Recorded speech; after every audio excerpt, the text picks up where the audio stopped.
ಪ್ರಿಯ ವೀಕ್ಷಕರೇ, C9 ಕನ್ನಡ ಸುದ್ದಿವಾಹಿನಿಗೆ ಸ್ವಾಗತ. ನಾನು ನಿಮ್ಮ ಸುಮಾ ಪಾಟೀಲ್. ಸುರಪುರ ಕೃಷ್ಣಾ ನದಿ ತೀರಕ್ಕೆ ತೆರಳದಂತೆ ಸಾರ್ವಜನಿಕರಿಗೆ ಧ್ವನಿವರ್ಧಕ ಮೂಲಕ ಜಾಗೃತಿ ಮೂಡಿಸಿದ ತಹಶೀಲ್ದಾರ್ ಕೆ. ವಿಜಯಕುಮಾರ್.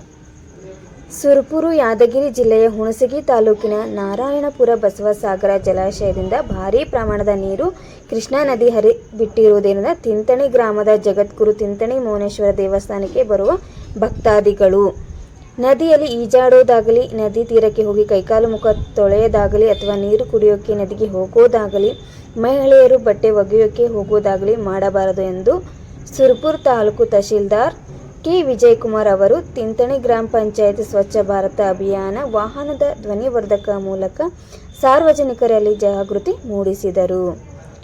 ಈ ಸಂದರ್ಭದಲ್ಲಿ ತಿಂತಣಿ ಗ್ರಾಮ ಪಂಚಾಯತ್ ಅಧ್ಯಕ್ಷ ಹಣಮಂತ ಎಂ. ದೊಡ್ಡಮನಿ, ಗ್ರಾಮ ಪಂಚಾಯತ್ ಸದಸ್ಯ ಭೈರಣ್ಯ ಡಿ. ಅಂಬಿಗೇರ್, ಕಂದಾಯ ನಿರೀಕ್ಷಕ ಮಲ್ಕಜಪ್ಪ ಹಡಪದ್, ಗ್ರಾಮ ಲೆಕ್ಕಿಗ, ಬೀಟ್ ಪೊಲೀಸ್ ಪೇದೆ ಧನರೆಡ್ಡಿ ಯಾಳಗಿ, ದೇವಸ್ಥಾನ ವ್ಯವಸ್ಥಾಪಕ ಶಿವಾನಂದ ಸ್ವಾಮಿ ಇತರರು ಉಪಸ್ಥಿತರಿದ್ದರು. ವರದಿಗಾರರು ಮೌನೇಶ್ ಆರ್. ಬೋಯಿ.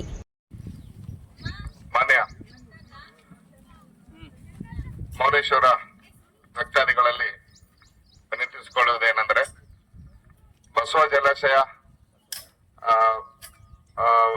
ಇದು ಅಣೆಕಟ್ಟೆಯಿಂದ ಈಗ 1,60,000 ಕ್ಯೂಸೆಕ್ಸ್ ನೀರನ್ನು ಹೊರಗಡೆ ಬಿಡ್ತಾ ಇದ್ದಾರೆ.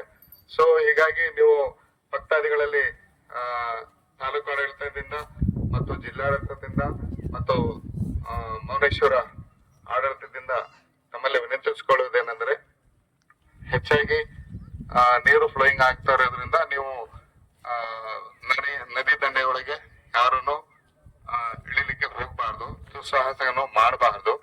ನಿಮಗೆ ಇಲ್ಲಿ ಟ್ಯಾಂಕಿನ ವ್ಯವಸ್ಥೆ ಮಾಡಿದೆ. ಸೊ ಇದರಲ್ಲಿ ಈ ವ್ಯವಸ್ಥೆಯನ್ನ ನೀವು ಬೆಳೆಸ್ಕೊಂಡು ಯಾವುದೇ ಅನಾಹುತ ಆಗಲಾರ್ದನೆ ಆಗ್ಬಾರ್ದಂತ